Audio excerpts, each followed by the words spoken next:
দেখুন, সাকিব আল হাসানের 12ই আগস্ট পর্যন্ত এনওসি আছে। নতুন হচ্ছে সিচুয়েশন একটু আনসার্টেন হচ্ছে। দেশি কোচিং স্টাফ বাংলাদেশে রয়েছেন, তারা বাংলাদেশ ক্রিকেট বোর্ডের জন্য তারা আমাদের রেসপন্সিবিলিটি।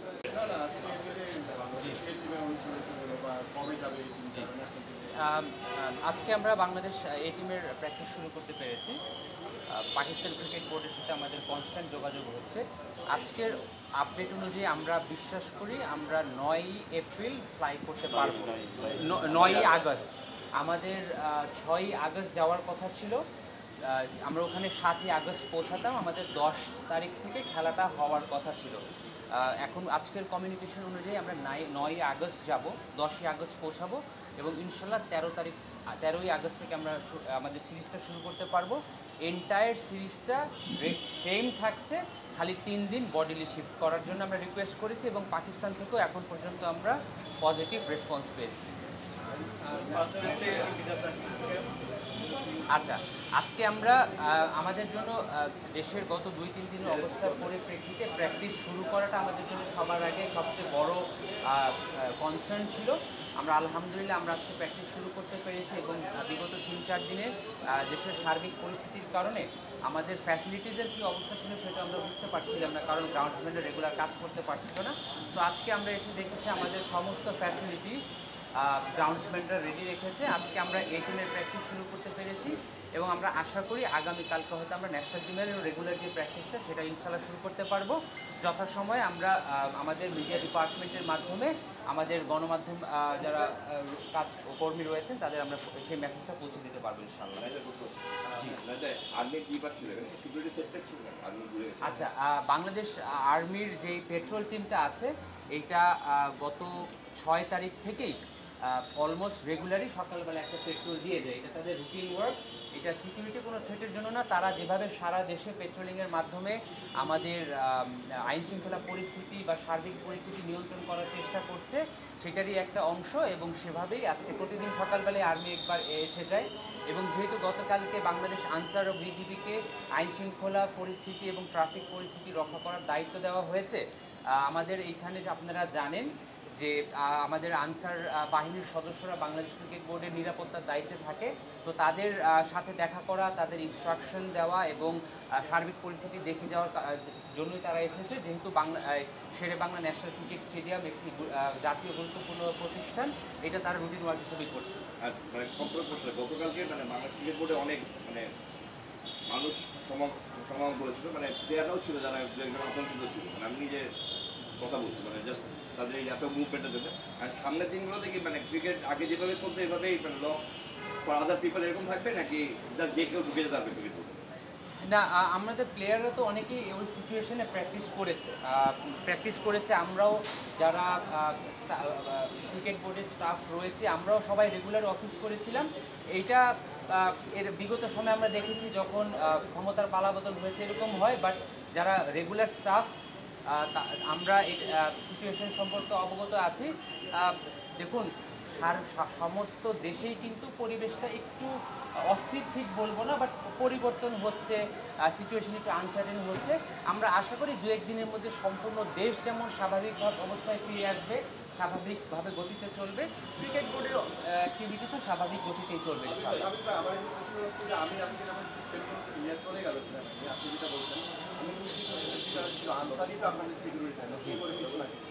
তাদেরকে কোনো ইনস্ট্রাকশন দেওয়া হয়নি কারা ঢুকবে কারা ঢুকবে না। তারা বলতেছে কোনো যিনি মেজর যিনি আছেন উনি এখনো আসেননি, উনি আমার কোনো রিসিভ করেনি। যিনি আনসারদের কমান্ডেন্ট আছে তাকে জিজ্ঞেস করেছিলাম যে আপনার কি নির্দেশনা দিয়েছেন, ওনারা নাম প্রকাশ অনিচ্ছুক। একজন আনসার বলছেন আমাদের কোনো নির্দেশনা দেওয়া হয় না। আমি চাচ্ছি সিএর সাথে কথা বলেন যে কেউ কেন ঢুকতে পারে। না, অমিত ভাই, আপনার যে প্রশ্নটা এটা খুবই যৌক্তিক প্রশ্ন, বাট আমি যেহেতু ক্রিকেট অপারেশনস দেখি, সিকিউরিটি ডিপার্টমেন্টটা আমার না, এজন্য এই ব্যাপারে আমার কাছে তথ্য থাকুক বা না থাকুক এই উত্তরটা আমার দেওয়া, আমি রেসপন্সিবল পারসন না। আমি চেষ্টা করব ক্রিকেটিং যে ইয়েগুলো আছে বা যতটুকু আমার দায়িত্বের মধ্যে পড়ে ততটুকুই আমি রেসপন্সিবিলিটি নিয়ে কথা বলার চেষ্টা করব।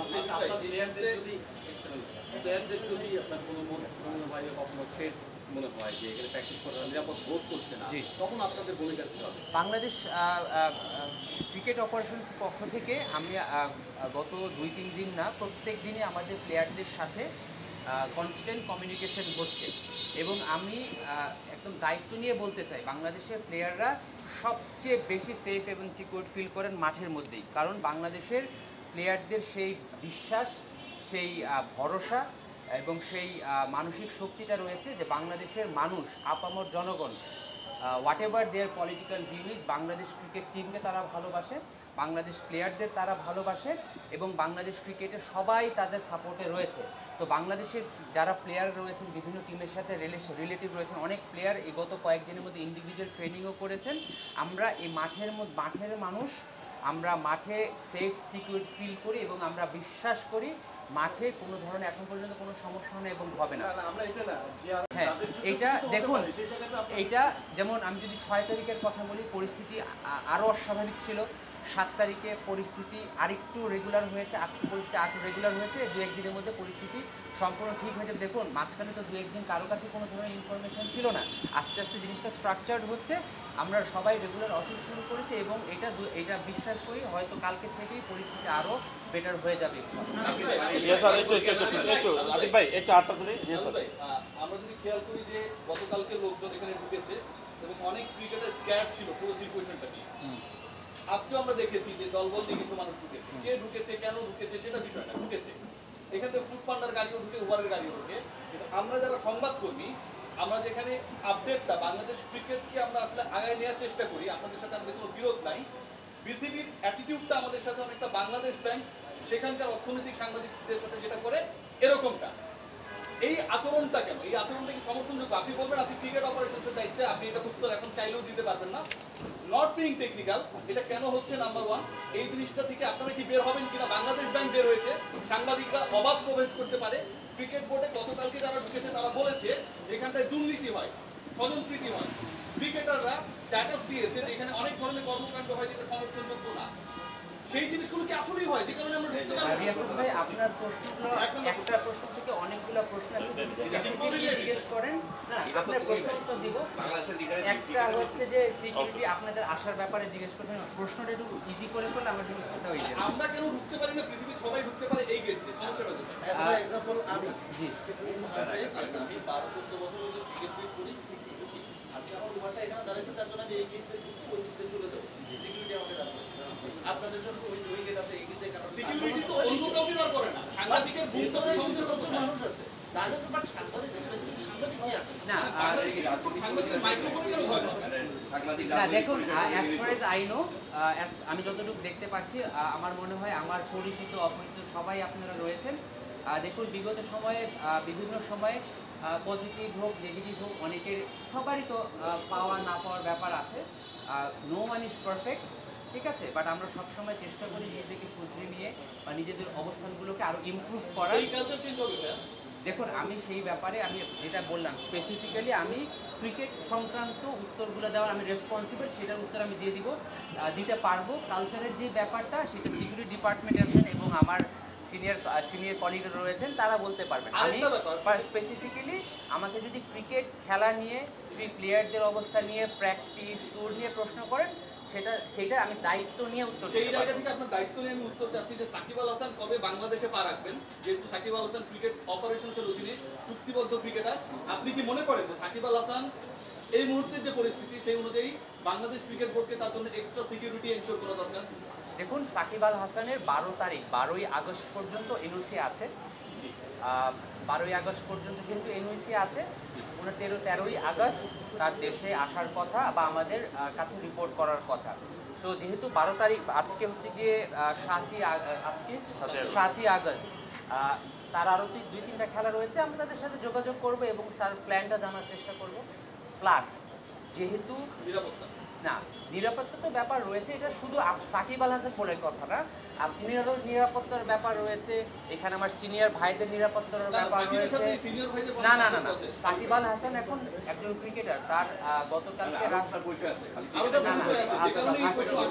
আসছি ভাই, জি, সাকিব আল হাসান গতকালকে রাষ্ট্রপতির আদেশ অনুযায়ী সাকিব আল হাসান এখন আর সংসদ সদস্য নন, তো উনি একজন ক্রিকেটারই রয়েছেন। তো প্রত্যেকটা মানুষের সিকিউরিটি কনসার্ন রয়েছে।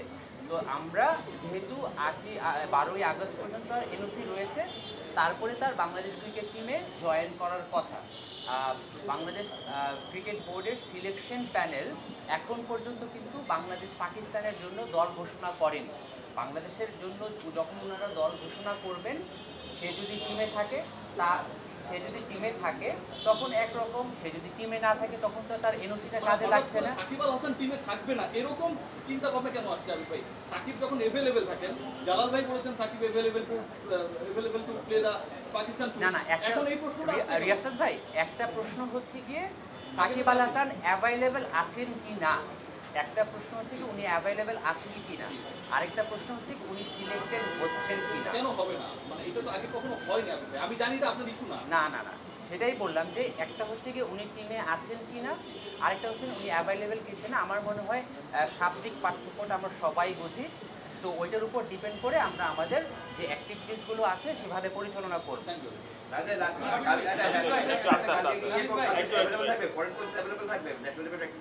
দেখুন, বাংলাদেশ ক্রিকেট টিমের যারা সাপোর্ট স্টাফ, তারা সবাই বাংলাদেশে অ্যাভেলেবেল আছেন এবং তারা সবাই গত 1 আগস্ট রাতের থেকেই সবাই অ্যাভেলেবেল আছেন। তারা প্র্যাকটিস শুরু হওয়ার জন্য অপেক্ষা করছেন এবং আমরা যদি প্র্যাকটিস শুরু করতে পারি তাহলে অবশ্যই তারা আশা করি উপস্থিত থাকবেন ইনশাআল্লাহ। ওকে, এক মিনিট আমি আটটা তুলে দিচ্ছি। আবিদ ভাই, যে ধরুন অনেক অস্ট্রেলিয়ান ন্যাশনাল আছেন, আছেন, তো অনেকগুলো দেশ থেকে তাদের বাংলাদেশে যে সিটিজেনরা আছে তাদের জন্য একটা সিকিউরিটি অ্যালার্ট ইস্যু করেছে যে বাংলাদেশে থাকলে তারা যেন বাইরে না যান, নিরাপদ জায়গা থাকে। এরকম প্রত্যেকটা দেশেরই একটা সিকিউরিটি অ্যালার্ট থাকে তাদের এক্সপ্যাটদের জন্য। তারা এরকম কোনো মানে পেলে আপনাদের সঙ্গে সেটা যোগাযোগ এক্সট্রা মেজার্স নিচ্ছেন কি না?